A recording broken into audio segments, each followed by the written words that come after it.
केसीआर साहब एक एंटी दलित और एंटी मुस्लिम लीडर है। अगर कोई मुस्लिम लीडर हो या दलित लीडर हो, वो कोई अगर टॉप पोजीशन में बैठे, एक लीडर ऑफ द अपोजिशन के पोजीशन में बैठे, तो केसीआर साहब को बर्दाश्त नहीं होगा। 3 एमएलसीज कांग्रेस टीआरएस पार्टी से रिजाइन करके कांग्रेस पार्टी में शामिल हुए, तो केसीआर साहब ने एंटी डिफेक्शन लॉ के तहत उन्हें डिस्क्वालीफाई कर दिया।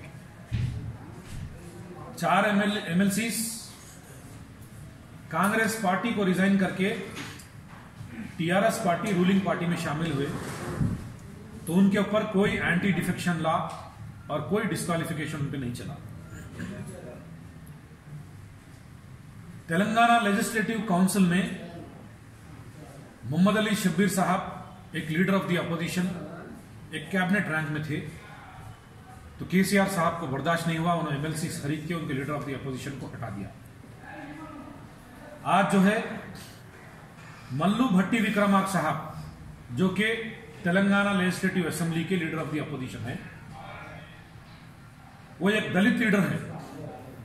वो दलित लीडर को टॉप पोजीशन में बर्दाश्त नहीं करते हुए उन्होंने कांग्रेस पार्टी से एमएलओ को खरीद के लीडर ऑफ द अपोजिशन के स्टेटस को हटाने का काम कर रहे हैं। एक टॉप 5 पोजीशंस में अगर दलित को, अगर मुस्लिम लीडर को अगर वो देखते हैं तो वो उनको बर्दाश्त नहीं होता, इसीलिए दोनों के लीडर ऑफ द अपोजिशन को उन्होंने हटाने का काम कर दिया है। 2014 में केसीआर साहब ने अपने कैरियर को एक चीफ मिनिस्टर से शुरू किया। एक दलित डिप्टी चीफ मिनिस्टर, एक दलित लीडर को इंसल्ट करके डॉक्टर राजया साहब को डिप्टी चीफ मिनिस्टर से निकाल के, क्यों निकाले, किस लिए निकाले, आज तक किसी को क्लैरिटी नहीं है। फर्स्ट टर्म में केसीआर साहब 25 एमएलए खरीदे, 2 डजन से ज्यादा एमएलसीज खरीदे, और ये गुज़िश्ता 3 महीने में 6 एमएलए खरीदे, 4 एमएलसीज खरीदे। वो नहीं चाहते कि अपोजिशन पार्टी के पास अपोजिशन स्टेटस बरकरार रहे, लेकिन आज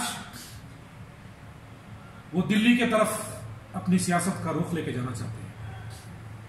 फेडरल फ्रंट के जरिए वो चाहते हैं कि दिल्ली की सियासत में क्वालिटेटिव चेंजेस लाए। जिस तरह उन्होंने तेलंगाना में एमएलएस और एमएलसीज को खरीदा है, ठीक उसी तरह वो दिल्ली में बैठकर एमपीज को खरीदो फरोख्त का काम करने का काम करेंगे। टीआरएस लीडर्स ये क्लेम करते हैं, अगर टीआरएस को तेलंगाना में 16 एमपीज आते हैं तो केसीआर साहब प्राइम मिनिस्टर बनेंगे कहते। मैं पूछना चाहता हूं इस मीडिया के जरिए, 2014 से 2019 तक एक नंदी अल्लैया साहब को छोड़कर 16 एमपीज केसीआर साहब के पास थे। क्या वो 16 एमपीज को लेकर बीजेपी हुकूमत ने प्रेशर डाल के तेलंगाना के लिए क्या लाए? जो प्रॉमिस 2014 में आंध्र प्रदेश रीऑर्गेनाइजेशन एक्ट के तहत दिया गया था, क्या उसको इंप्लीमेंट करा सके? क्या वो कोई ऐसा प्रोजेक्ट जो तेलंगाना का उसको नेशनल स्टेटस दिला सके, या फिर कोई स्पेशल फंड्स ला सके? ऐसा कुछ नहीं है, सिर्फ बातों की हुकूमत चली है। अब फिर झूठे वादे, 16 एमपी आएंगे तो केसीआर साहब प्राइम मिनिस्टर बनेंगे कहते। अब वो वक्त आ चुका है एंटी डेमोक्रेटिक केसीआर के रूल को खत्म करने का। मैं तेलंगाना की आवाम से गुजारिश करता हूं, कांग्रेस पार्टी को वोट दीजिए। सेंटर में बीजेपी, टीआरएस को और एमआईएम को डिफीट करने के लिए, और तेलंगाना में डेमोक्रेसी को अगर रिस्टोर करना चाहते हैं तो सेंटर में कांग्रेस पार्टी आना जरूरी है। केसीआर साहब, अगर आपके पास दम है